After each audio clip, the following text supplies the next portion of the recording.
নমস্কার, আপনারা দেখছেন তুহিনার হেলদি রান্না। আজ আমি তৈরি করেছি পনিরের একটা দুর্দান্ত স্বাদের রেসিপি। পনিরের অনেক রকম রেসিপি আমরা করে থাকি, কিন্তু সাধারণত পনির ভাপা আমরা খুব একটা করি না। কিন্তু আজ আমি তৈরি করেছি পনির ভাপা, যেটা খেতে অত্যন্ত সুস্বাদু। আর ভাত, রুটি, পরোটা সব কিছুর সঙ্গেই এটা খাওয়া যাবে। সবার প্রথমে আমি কিছুটা পরিমাণ পনির নিয়েছি।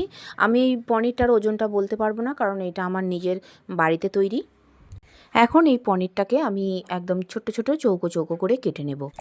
বাড়িতে তৈরি করা যদি পনির খাওয়া যায়, তাহলে কিন্তু সেই পনিরটা একদম বিশুদ্ধ হবে, আর সেটা শরীরের পক্ষেও যেমন হেলদি হবে, তেমনি খেতেও কিন্তু দুর্দান্ত হয়। তবে সব সময় তো আর বাড়িতে তৈরি করা সম্ভব হয় না, কারণ এতে আবার একটু তো খাটুনি আছেই। তবে এটা তৈরি করলে কিন্তু খুব সুন্দর হবে। যাই হোক, এইদিকে আমি পনিরগুলো মোটামুটি একটু পিস পিস করে কেটে নিয়েছি। আর এইগুলো চৌকো শেপে কাটলেই ভালো হয়, আর আমি সেই রকমই কেটেছি। একদম ছোট ছোট করিনি, মোটামুটি একটু মাঝারি সাইজের পিসগুলো। নিরামিষ দিনে কি রান্না করব, এই নিয়ে আমাদের খুবই ঝামেলা হয়। তাই নিরামিষ দিনে আমাদের কিন্তু সবার আগেই মনে পড়ে এই পনিরের কথা। কিন্তু এই একঘেয়ে পনিরের রান্না না করে মাঝে মাঝে যদি এই পনির ভাপা তৈরি করা যায়, তাহলে কিন্তু খাওয়াটাও বেশ জমে যাবে, আর এটা খেতেও একটু নতুনত্ব লাগবে। আর এই রান্নাটা সম্পূর্ণ নিরামিষ। এদিকে আমি পনিরগুলো কেটে নিয়েছি, আর তাতে পরিমাণ মতো আমি নুন, হলুদ আর লঙ্কা এবার দিয়ে দিয়েছি। এখন খুব ভালো করে পনিরের সঙ্গে এইগুলোকে মাখিয়ে নেব। আজকের এই রান্নাটায় আমি সামান্যতম তেল ব্যবহার করব না, একদমই তেল ছাড়া এই রান্নাটা করব। তবে তেল ছাড়া এই রান্নাটা করলে কেউ বুঝতেই পারবে না যে এটা তেল ছাড়া হয়েছে। এদিকে পনিরের সঙ্গে আমি নুন, হলুদ, লঙ্কা গুঁড়ো মাখিয়ে নিয়েছি, আর একটা এখন মিক্সির জার নিয়ে নিয়েছি। এতে দিয়ে দিলাম 1 চামচের মতো সাদা সর্ষে। কালো সর্ষেও দেওয়া যায়, কিন্তু আমি এখানে কালো সর্ষে দিইনি, শুধুমাত্র সাদা সর্ষে দিয়েছি। এরপর দিয়ে দিলাম 8টার মতো কাজু বাদাম, আর 1 চামচ পোস্ত, আর কয়েক টুকরো নারকেল, আর দিলাম একটা গোটা টমেটো কাটা, 2টো কাঁচা লঙ্কা দিয়েছি। এখন এইগুলোকে একদম মসৃণভাবে একটা পেস্ট তৈরি করে নেব। আমি এখানে টমেটো দিয়েছি, কিন্তু টমেটোর বদলে টক দই দিয়ে যায়। তবে টক দই আমার কাছে আজকে ছিল না, তাই আমি টমেটো দিয়েছি। তবে টেস্টের এমন কিছু হেরফের হবে না।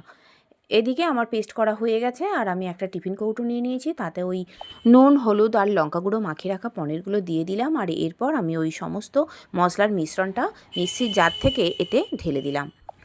একটা চামচে করে আমি এইগুলোকে একটু একটু করে বার করে দিচ্ছি। আর শেষকালে আমি মিক্সির জারে একটু জল দিয়ে মিক্সির জারটা খুব ভালো করে ধুয়ে আমি এতে দিয়ে দেবো, কারণ একটু জলেরও প্রয়োজন আছে, কারণ এটা তো ভাপানো হবে, তাই একটু জল দিতে হবে।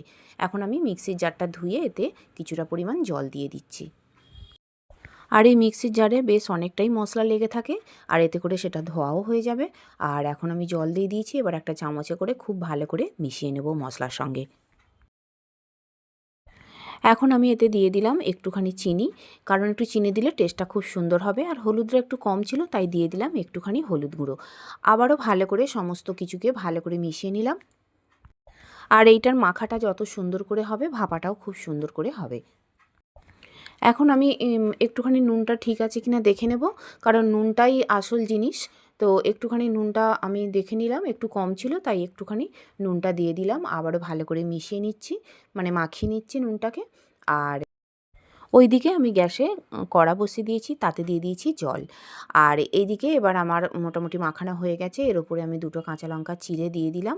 আর এখন আমি চাপা দিয়ে ওই গ্যাসের ওপরে কড়ার মধ্যে বসিয়ে দেব। আমি জলের ঠিক মাঝখানটায় একটা ভাঙা বার্নার দিয়ে দিয়েছি, তার উপরে টিফিনটাকে বসিয়ে দিলাম, আর তার উপরে আমি চাপা দিয়ে দিলাম, যাতে বাষ্পটা খুব একটা বেরোতে না পারে। এখন 10 মিনিট এটাকে আমি ফুটতে দেবো। 10 মিনিটের মধ্যেই এটা ভাপানো হয়ে যাবে, আর এটা করতে খুব একটা বেশি সময় লাগে না। আর এইদিকে আমি গ্যাস অফ করে দিয়েছি। 10 মিনিট পর আমি টিফিনটাকে বার করে নিলাম। টিফিনটা প্রচণ্ড গরম আছে, তাই খুন্তি দিয়ে আমি নামিয়ে নিলাম। আর এখন কিছুক্ষণ রেখে দেবো, কারণ এই গরম অবস্থায় টিফিনের মুখটা খোলা যাবে না। একটু ঠান্ডা হতে আমি টিফিনের মুখটা খুলে নিলাম। আর এখন চামচে করে এটা ভালো করে একটু মাখিয়ে নেব। আর বন্ধুরা, আমার রান্না যদি ভালো লেগে থাকে, আর যদি নতুন নতুন তেল ছাড়া রান্নার রেসিপি পেতে চান, তাহলে আমার চ্যানেলটিকে সাবস্ক্রাইব করুন, আর পাশে থাকা ঘন্টাটি বাজিয়ে দিন। আর লাইক, শেয়ার, কমেন্ট করতে কিন্তু একদম ভুলবেন না। এখন আমার রান্না একদম কমপ্লিট। এবারে আমি একটু টেস্ট করে দেখে নেব যে কীরকম হয়েছে। দারুণ সুস্বাদু হয়েছে। আর বন্ধুরা, এইভাবে বাড়িতে পনির ভাপা তৈরি করুন, দেখবেন একঘেয়ে রান্নার থেকে একটু অন্য ধরনের রান্না করলে সবাই কিন্তু খেয়ে ভীষণ খুশি হবে। তৈরি হয়ে গেল আমার দুর্দান্ত স্বাদের তেল ছাড়া পনির ভাপা। আর আমার রান্নাটি দেখার জন্য সকল বন্ধুদের জানাই ধন্যবাদ। ভালো থাকবেন।